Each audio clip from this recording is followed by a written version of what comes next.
How's it going, guys? It's your favorite YouTuber, Oliver, again. Today, I want to talk about the differences between charging low ticket versus high ticket for your agency. So which one do I think is best if you're just starting out, or if you're a veteran, or just in general, like what type of prices do I prefer charging? I'm not going to drag this video on and give you pros and cons for each thing and then at the end give you my answer. I'm just going to go straight to the point. I personally prefer charging higher ticket for my services.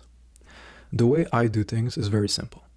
I look at a problem and I ask myself, how can I provide the most value to this customer? Okay, maybe you're running Facebook ads. Only offering Facebook ads is not a crazy revolutionary idea. Okay, so it's going to be hard to charge a high ticket if you're only doing that. But if you ask yourself, okay, how can I provide even more value to my customers? Maybe I can make the creators for them. Maybe I can hire a photographer and they can take pictures of the business. I can hire someone for a video. They can make a promo shoot for the business and then I can use that in the Facebook ads. Okay, so I just added a bit more value. Afterwards, once the ads are created, I will get leads. What do most people typically do? They'll just send out those leads to the client and the client has to deal with them. So maybe what I can do is hire a virtual assistant, place them in that company's business, and have them filter out all of the leads. The good leads versus the bad leads. Okay, so now I just provided even more value for my customer. What else can I do to provide even more value? Maybe I can get the VA to accept payment from those leads.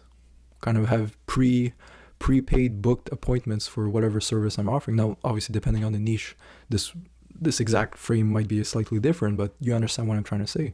Instead of just stopping at your regular service delivery, ask yourself, what can I do extra to provide as much value as I can to the customer? Imagine like this is the path, okay? Like customers here, and this is them getting a bunch of clients and they're making a bunch of money, okay? You're offering only Facebook ads. And let's say Facebook ads brings them like here. And they have this entire thing left to do on their own.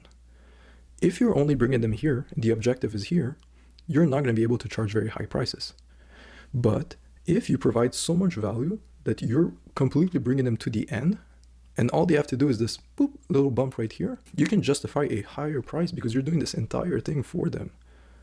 Whereas the next person, your competitor, all they're doing is this right here.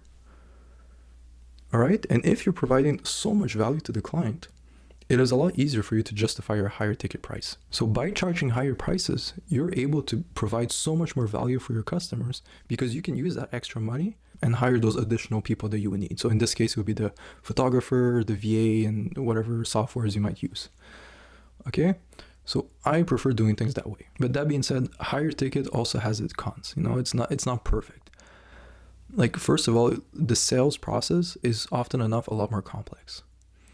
If let's say someone's selling a course to start their agency for $100, for you, your level of commitment to that course is not going to be very big, and it's not going to be a very emotional purchase because, I mean, it's only $100. It's not going to change your life. But if, let's say me, I'm charging a crazy program that's, I don't know, 20 grand, you're going to be like, oh my God, like, why is this so expensive? You're going to want to do your research. You're going to watch my videos. Maybe contact me, send me a message, hop on a discovery call. We can talk about the program, see if we'd be a good fit. The sales process is so much more complicated when you start offering higher ticket prices, which is normal, okay? But I wouldn't say it's necessarily proportional to the price that you're offering. Meaning, if one person is selling a service for $1,000 and the other one is charging $5,000, the one who's charging $5,000 it's not going to be 5 times harder to get clients. It might be 1.5 times harder, just slightly a bit more, but in return, you're getting 5 times more money basically generated for your company. I personally believe that it's a good trade-off. I work a bit harder, but in return, I get 5 times more money than the other person. And another thing you have to be careful when you're charging a higher ticket is that, let's say you do manage to sign a client for your agency and he's paying you $5,000 per month. $5,000 per month is a lot.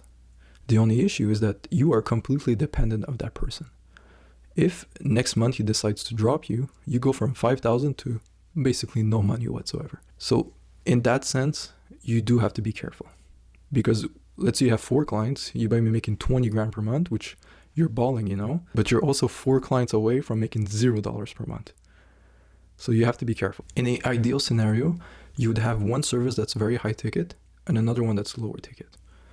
But if you're an agency owner and you're just starting out, I'm not going to, don't start offering 20 different services for 20 different prices. Charge high ticket. Well, first, see how much value can you provide to the client. Once you found the absolute best formula to bring them from their initial start into their final desired outcome, evaluate this value that you're providing and charge accordingly. All right, so should you charge a low ticket versus high ticket? I would just go straight to the point and charge high ticket. Now, before I end this video, many people ask me, Oliver, I'm just starting out. Should I just charge, let's say, $500 for my first month? And then afterwards, I'll raise my prices to my regular fee. And to that, I asked them, I'm like, okay, are you going to hire a media buyer? They're like, yes, for sure. I'm like, all right, is that media buyer, is he decent? Is he able to deliver good results? They're like, yeah, he has case studies. He's worked with other businesses before. I'm like, okay, perfect. I'm like, how is your situation going to be different? How is your service going to be different from when you're starting right now to, let's say, afterwards when you want to charge your regular fee? How is the service going to be different? And then they'll tell me oh, well, I'll have more experience. I'm like, yeah, you will have more experience, but the media buyer who's actually delivering the service, he's already experienced. He doesn't need to practice. If you hire the good media buyer, he will be very good from day one. So if your service is very good from day one, why not charge your day one, your regular fee? Okay, so when you're starting out, find your price and don't lower your price because it's your first client. If you want to charge $2,000 per month, you charge $2,000 for your first client. The only situation where I say you can lower your price is if you're providing the service yourself and you know that you're not very good at it. Then you can maybe work for free or lower your fee. But if you're hiring a media buyer, there's no reason why you should lower your fee. The whole point of hiring a media buyer is that you have access to an expert who's able to carry you by delivering amazing results for your clients. That's the whole point of having a media buyer. So that's going to be all for today's video. Low ticket versus high ticket, which one should I charge? What I would do, find a way to provide as much value as I can to the client. When you provide enough value, you can justify a higher ticket price for your services. And in return, you can use that money to provide a better service for your client. And also at the end of the day, you'll be making more money for yourself. All right, so it's a win-win situation for yourself and your client. So I hope this was useful and we'll see each other in the next video.